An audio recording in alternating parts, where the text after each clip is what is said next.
Thank you for tuning in to Zim News Beat TV with Robert Tafumani. Matonganya ya crowd ya Mruana Sylvester Bob yekunzi Sylvester Bob akapa mudzimo wangu mtiti mbocho kubva ipapai kurowa chete chinziwo wakatsigira Sylvester Bob saka musi wa 18 April pa independence mwana wangu musikana akadzimbwa nepamiri mukwasha nobva yakuzi akati amai madzimai yangu adzimbwa nepamiri ndobva ndani kuchipatara saka takaenda kuseni kusvika kuma 4 asati abatsirwa ndopa vakauya zvikanzi kweimimi asati abatsirwa acharara naye pano pachipatara ndakati andinorara naye naamai vake zvikanzi imimi hamukwanisi kurara naye pano pachipatara murume wake ndamutaura kuti madzimai angu aya ipambi vachiudza mukwasha varume vangu inini kuti inini ndiri pambi. Iwe hausikita wepambi wacho? Handisi ndichangamira. Unoziva here kuti ukabva kurariwa ukageza hazvioneki? Asi handisi kachangamira. Handisi. Crowd Nyamurova kungofungira izvozvi zvakandipa kuti murume nesikatsandi akati zvoni katsanda murume waakauraya saka ungotipinda mukoti nhasi naye bvunza mupurisa wacho kuti ari Crowd Nyamurova akataura nezuro inini musi wechina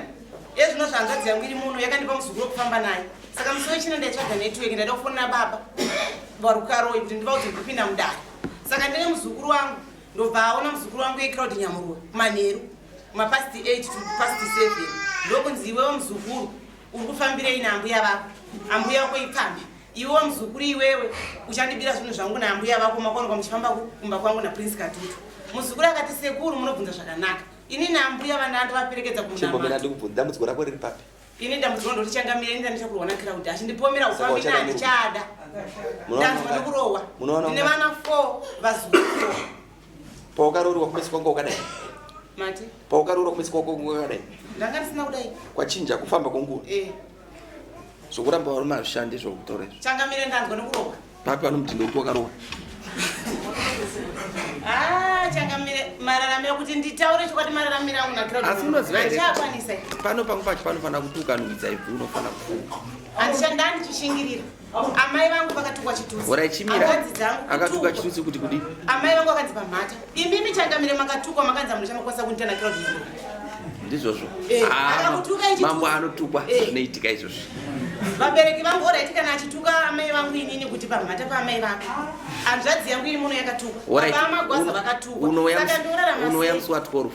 inini changamire zvonge ndichadzoka hauchabuda murume handichada mupe sherenika ari papa hapo mupe kana usingamude akakwira ndiani ndini wakwira rini ndakakwira isvo ndorapera hamuna zvinhu zvamukasenza mese takasenza apedza sene kuzvitengesa munosheyana sei manje kana usina kuya kudari chiuya musi wa12 musheyane zvinhu murape zvako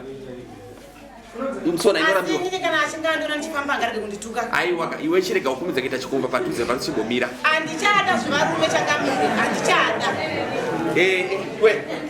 ndorapiwa ndichada Memphis machingauro woti kundipomera uke wandisiri kuita nachakabvisa musha basa rekundiroha ina handichada but musi wa12 kusheyana zvinhu taura zvinhu zvo zviripo kumba aiwa unoya musi wa12 chiita kuti muudze mupurisa wako amubate musi wa12 wemusheyana zvinhu wazvinzwa right next imwe nyaya ndipei ndichauda kuenda